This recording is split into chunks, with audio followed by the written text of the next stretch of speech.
estar compartilhando com os irmãos nesta manhã. Eu sempre costumo falar que é uma dificuldade muito grande, as pernas tremem, os braços, os músculos ficam brigando, porque falar da palavra de Deus é algo muito sério. Falar da palavra de Deus é algo de muita responsabilidade. E nós que temos a prática de estudar, nós que temos a prática de ler a Bíblia, e como ministério pastoral, sempre vai nos remeter a um estudo profundo da palavra do Senhor. A gente sabe que, se for dar uma oportunidade para qualquer líder que tem costume, que tem prática de estar lendo, estudando a Bíblia, com certeza ele vai conseguir dissertar, com certeza ele vai conseguir falar qualquer texto que ele achar por bem falar nos irmãos brasileiros. Mas a vida do pregador, a vida do pastor, não é somente pregar o que ele sabe, pregar o que Deus quer realmente seja pregado. E aí está o meu conflito, aí está realmente o meu nervosismo, porque a gente tem que buscar em Deus o que a igreja necessita. Já que Deus dá os dons de acordo com a necessidade da igreja, é evidente também que a palavra ela também tem que ser de acordo com aquilo que Deus tem. E eu confesso que quando foi aberta essa porta para nós aqui, eu pensei em alguns textos, alguns sermões, algumas pregações, mas até ontem eu não havia sentido nada de Senhor, eu preciso trazer algo para a vida dessa igreja. Não perguntei muito, principalmente para a Regina, que nos recebeu também de uma forma assim, renovada, Deus continua abençoando a vida dela. Não procurei saber muito os pormenores da igreja, estava conversando sobre isso. A verdade é que eu procurei me reservar disso para que, quando a palavra fosse ministrada, realmente fosse ministrada de acordo com aquilo que Deus colocou no meu coração da vida da igreja. Amém?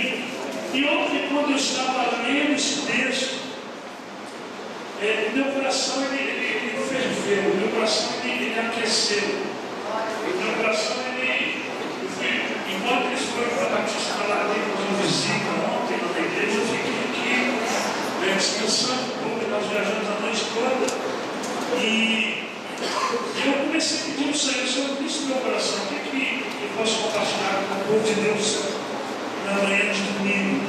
E o que me veio à mente, que me veio forte no coração, essa experiência de Mateus, no capítulo de número 15, versículo de número 28. Todos acharam que acham também? Diz assim a palavra do Senhor. Então me disse Jesus: ó mulher, grande é a tua fé, faça-se contigo como queres. E desde aquele momento a sua filha ficou sã. Amém? Deixe a sua Bíblia aberta, curve a sua cabeça, feche os seus olhos. Eu vou te dar pelo menos uns 30 segundos para você pedir a Deus que venha ministrar no teu coração em nome de Jesus. Amém? Fale com o Senhor. Em nome de Jesus, peço ao Senhor que nesta manhã eu venha ministrar-se de uma forma bem especial. Em nome de Jesus. Peço ao Senhor, Pai, nós queremos confiar, Deus, a nossa vida em tuas mãos. Nós estamos aqui, Senhor, como soldados, ó Deus, do Senhor, do teu exército. Ó Deus, e como soldado, Deus, nós queremos receber a tua instrução, Deus, a tua orientação. Queremos ouvir a voz de comando do Senhor para a vida da igreja nesta manhã. Senhor, e que tudo aquilo que a gente for falar que ouvir, ó Deus, que não sejamos somente ouvintes, mas praticantes da tua palavra. Que a tua palavra seja vivenciada, Senhor, nesse dia. Ó Pai querido, seja vivenciada ao longo da nossa existência.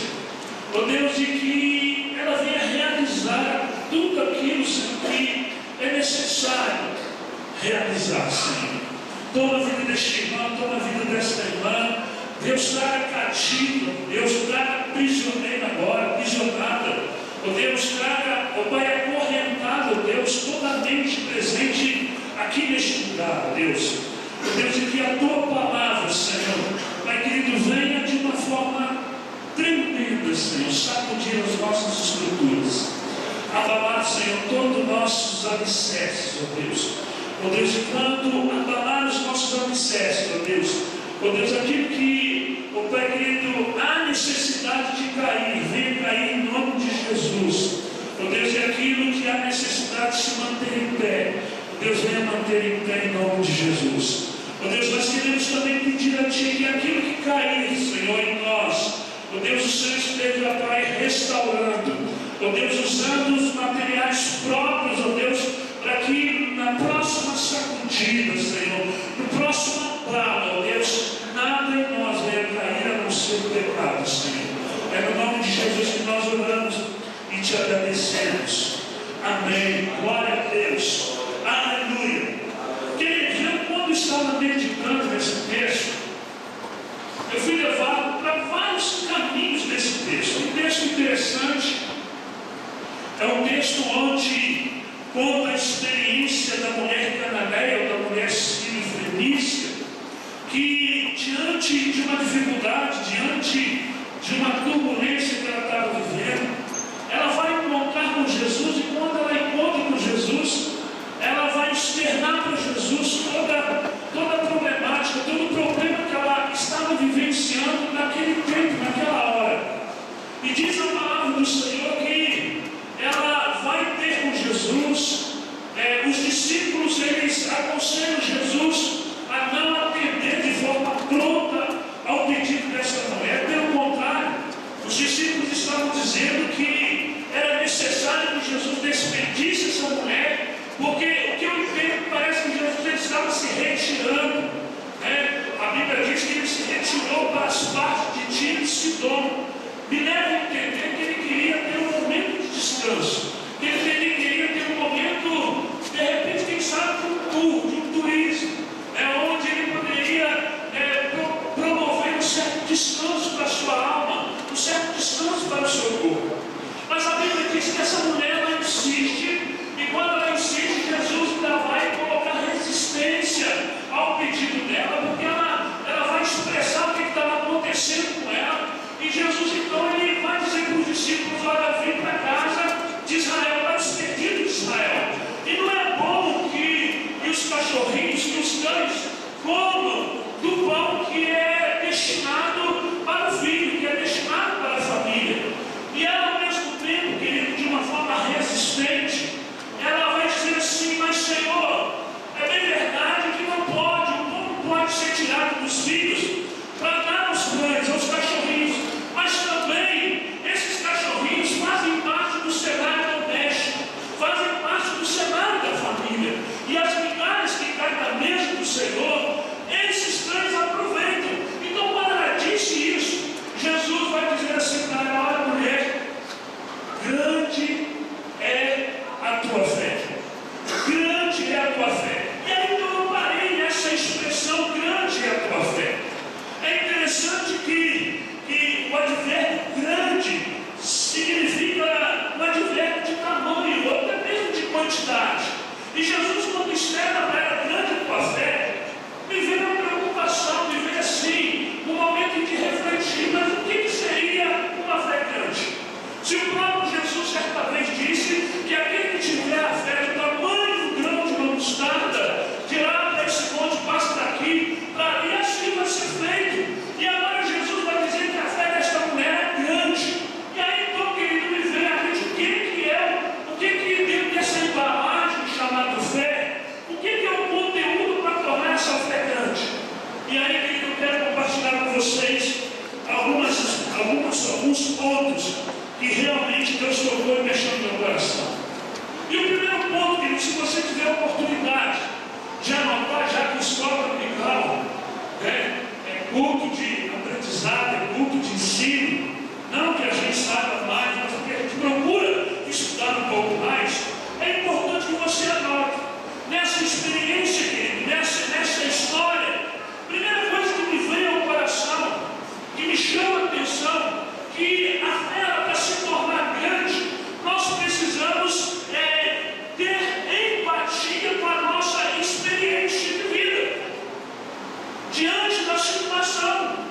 diante da luta que nos sobrevém, porque a vida nossa é feita de alto e baixo, de bênçãos e de muita luta. E essa mulher aqui, ela vai então expressar uma empatia dentro da sua experiência.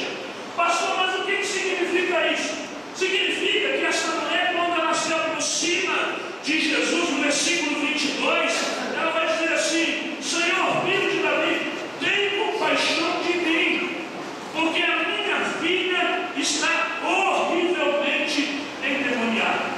Ou seja, é interessante que o problema vivenciado pela filha é um problema que incomoda essa mulher de tal forma que ela reage diante dessa situação e vai buscar socorro em Jesus, porque os milagres de Jesus já tinham sido notificados, noticiados em toda aquela região. E ela, diante disso, ela tem uma empatia, ela é mobilizada, aquela dor que vivia na filha, aquele sofrimento que pairava sobre a filha, aquela dor que vivia no coração da filha, aquela experiência horrível e trágica de uma criança, porque o texto de Marcos vai dizer filhinha, então subentende que ela, possivelmente um pré-adolescente ou uma criança, que estava vivendo uma experiência que nunca tinha vivido, que era uma experiência de possessão. Mas essa mulher, sendo mãe, ela vai trazer essa situação para dentro do seu coração. E quando ela traz essa situação para dentro do seu coração, é como se ela estivesse sentindo na pele os sentimentos e as reações de alguém que estava possuído pelo mal. E ela entende que ela, como mãe, ela precisava assumir as rédeas. O texto não diz sobre o pai, o texto não fala sobre o pai, a Bíblia não cita onde estava o pai, mas possivelmente ela é alguém que tem uma filha que não olha muito para o marido, mas entende que a filha dela precisava de algo que viesse libertar daquela opressão, daquela possessão. E ela sente amor. Ela sente que a sua família é algo especial. E agora, quando nós olhamos um pouco para a realidade de hoje, parece que nós somos uma geração que não mais importamos com a dor do outro, que não mais importamos com a dor até mesmo do filho. Ah, pastor, mas o senhor não conhece meu filho, o senhor não conhece minha filha. É verdade que eu não conheço, mas a própria expressão já diz, o pronome possessivo minha, isso significa que é teu. E se é teu, faz parte da sua vida. E se faz parte da sua vida, e ela não está na forma normal, na forma comum, ela já entrou para o campo espiritual. E se entrou para o campo espiritual, você, querido, é chamado como sacerdote, como sacerdotisa, como homem, como mulher de Deus, para mudar esse quadro. É isso que essa mulher fez. Ela subiu aquela dor. Olha, não é só minha filha que está dominada pelo mal, é a minha família. E aí, querido, me leva também a refletir que às vezes essa experiência dessa mulher não está tão longe da nossa.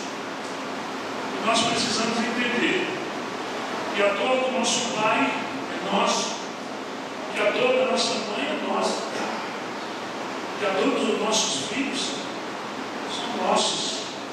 É nosso. Nós não temos como separar isso. A família, querido, é algo, é um conjunto de pessoas que se mobilizam de forma comum para o bem comum. E se alguma área dessa família ela está depreciada, ela está enfrentando dificuldade, não adianta você simplesmente se excluir. É necessário você ser empático com essa situação, ou seja, trazer para dentro de você a dor que está no próximo, a dor que está bem pertinho, ou dentro da sua casa, da sua família. Amém, amém? Muito que você está entendendo?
É interessante que o mal possuiu o corpo da filha, e a dor da filha possuiu o corpo dessa mulher. E ela vai ter com Jesus. Louvado seja o nome do Senhor. Então, querido, seja empático. Tem o antipático, tem o simpático, mas tem o empático. Traga essa dor para dentro de você. Ah, pastor, mas eu já tenho as minhas dores, eu já tenho os meus problemas. É verdade, querido, mas quando você pensa no problema do outro, a tendência é o céu conspirar a teu favor para tentar mudar toda a sua história. Amém, querido? Não se dor. Alguém está comentando a respeito do sobrinho. Eu falei, que legal. Está sentindo dor. Quer ver o padre mudado. Tem buscado Jesus. Tem sido empático. E a tendência é Deus nos dar a história para o bem. Amém, querido? Glória a Deus. Outro ponto, querido, que eu percebo nesse texto é que além dela ter empatia na sua experiência ou experiencial, ela vai ter também discernimento espiritual. Ela tem discernimento espiritual. E dentro desse discernimento espiritual, ela vai perceber que o que está acontecendo na filha fugiu ao normal. Repita comigo, tudo que foge ao normal é espiritual. Tem alguma coisa normal na sua casa? Se tem alguma coisa fora do normal na sua casa, já entrou no campo espiritual. E ela entendeu muito bem isso. Ela não disse assim, a minha filha sofre de ataque epilético. A minha filha, ela está sofrendo de esquisitice. Ah, isso deve ser pirraça de adolescente. Isso deve ser o resultado das raves que ela tem ido. Ela entende, querido, que era demônio. Nós temos dificuldade de entender isso.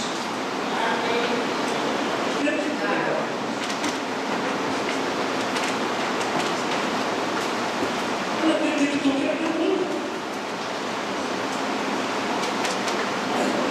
Alguém que não é do círculo do judaísmo, farisaísmo, era alguém que era envolvido dentro das religiões diversas da Cananeia, e ela consegue discernir isso.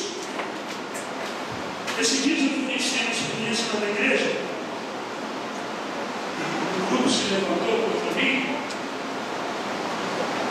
e eles tinham, era um grupo de mulheres.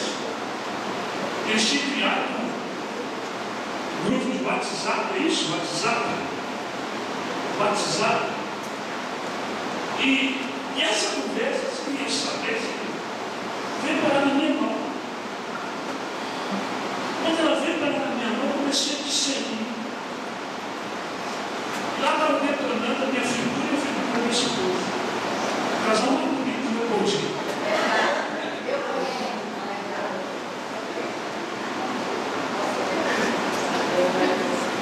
Na hora que me deu a vontade de jogar volta da caixa que eu fiz, da cara do fundo da calça do seu. Sabe como? E vinha para outro mistério. E eu peguei essa conversa que ele vinha, e aí eu comecei a discernir. Sabe o que?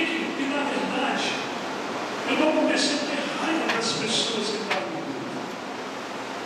Eu comecei a ter raiva do demônio que estava atuando na vida do grupo.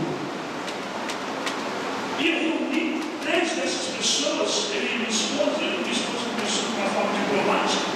E quando tem que ser espiritual, eu sou tão diplomático assim. Fora da espiritualidade, eu sou diplomático, mas dentro da espiritualidade, eu não sou diplomático. Eu Eu penso que quando a pessoa obedece o princípio de Deus, essa pessoa está dentro do processo de autoridade, uma obediência à autoridade.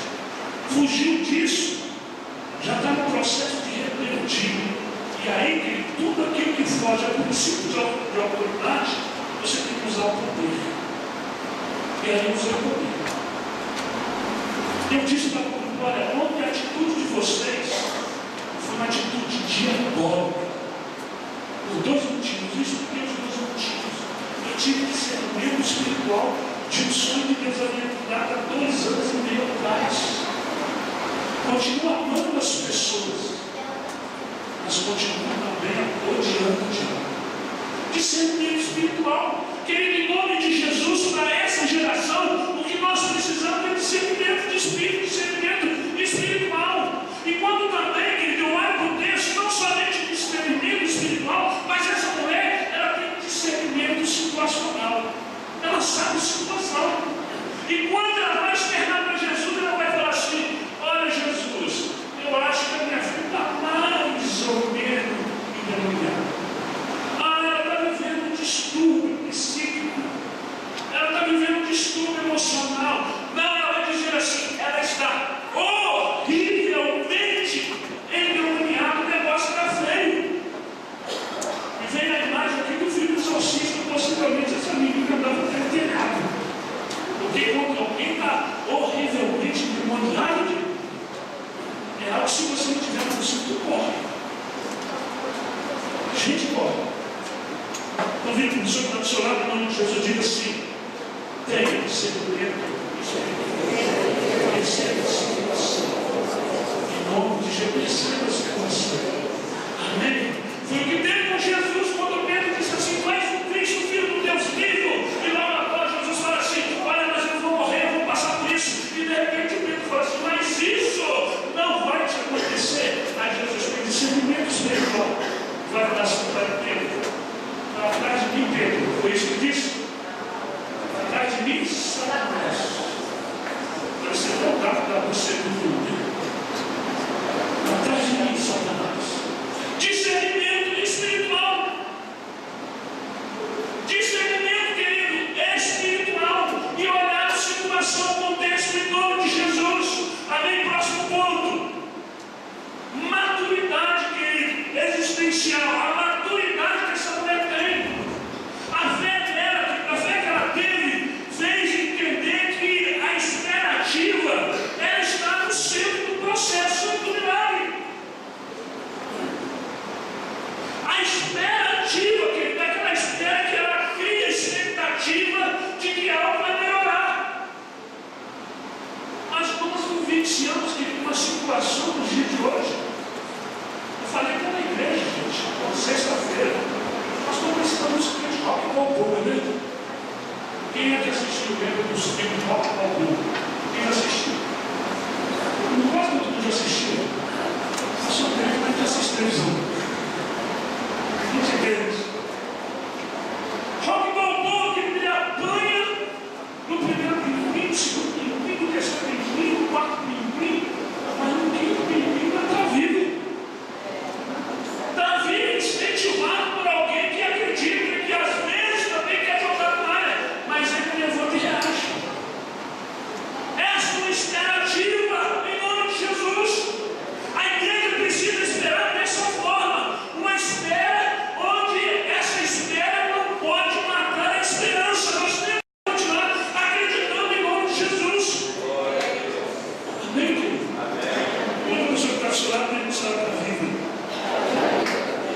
a viver a experiência mais profunda com Deus, querido. Louvado seja o nome do Senhor. Agora, querido, dá um destaque fantástico nesse texto, que além dessa mulher ter experiência, maturidade nessa experiência, nessa existência, ela é uma mulher que leva a entender que tem experiência, maturidade emocional. Nunca vivemos uma geração tão doente como essa hoje. Porque em nome de Jesus, essa mulher aqui, ela tinha de tudo para desistir. Ela tinha de tudo para emocionalmente estar arrasada, procurando um psicólogo, psiquiatra, psicanalista, tudo relacionado à alma. O texto vai dizer que ela está, preste atenção, emocionalmente ela poderia estar arrasada porque ela era gentil. Segundo, ela era cananeia. Terceiro, ela era mulher, daquela cultura era complicado. Ela tinha uma filhinha, não só filhinha, porque filhinha requer cuidado, requer educação. Ela tinha, querido, não só uma filhinha, mas uma filhinha endemoniada. Não só uma filhinha endemoniada, mas ela estava horrivelmente endemoniada. O contexto que ela está vivendo é um contexto dela jogar a toalha. É um contexto dela desistir. Tudo estava conspirando contra ela. Mas ela se torna uma pessoa que exala para mim uma maturidade emocional, porque mesmo sendo confrontada por Jesus, ela cerca Jesus com os poréns. Se você olhar no texto, você vai ouvir essa mulher, ver essa mulher falar, essa mulher dizendo um porém no mínimo umas 2, 3 vezes. Jesus vai dizer assim: não é bom que tire o pão dos filhos de Deus, cachorrinho. Ela fala assim: porém, os cachorrinhos podem ligar. Olha, não é certo, querido, que, mas porém, ela sempre vem com um porém.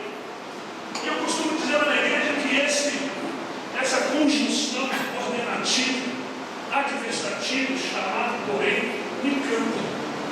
Porque o porém, quando ela entra, ele entra com a mensagem de que, olha, tudo bem que está assim, mas pode ficar assim. Amém, querido? Você está entendendo? O texto, olha o que o texto diz. No versículo 23. Depois do versículo 25. Ela, porém, veio e adorou, dizendo: Senhor, socorre. No versículo de número 27 diz assim: ela, contudo, é o mesmo porém, vai dizer assim, no versículo 27, Senhor, porém os cachorrinhos, ela apresenta uma outra possibilidade de ver o pacto dela revertido. Amém, querido? Então, querido, emocionalmente essa mulher está para cima. É uma mulher curada. Emocionalmente, querido, ela é vida aqui, livre. Graças a Deus que nessa igreja não tem idoso. Amém? Misericórdia. Eu explico a palavra do pastor Nosso. Alguém contou para ele que pregou para mim. Não volto mais na igreja. Vou procurar outro.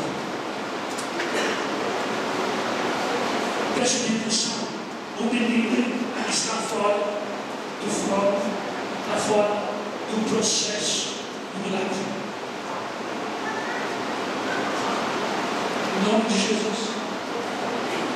Parte desse culto chegou perto de mim, pastor, eu te dizer assim: pastor, eu estou sentindo muito frio. A comida estava fria.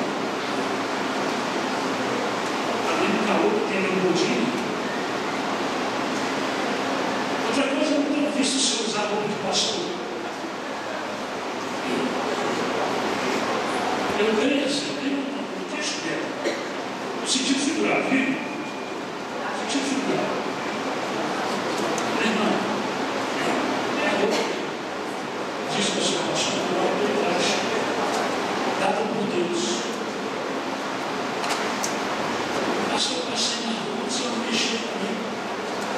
de mal.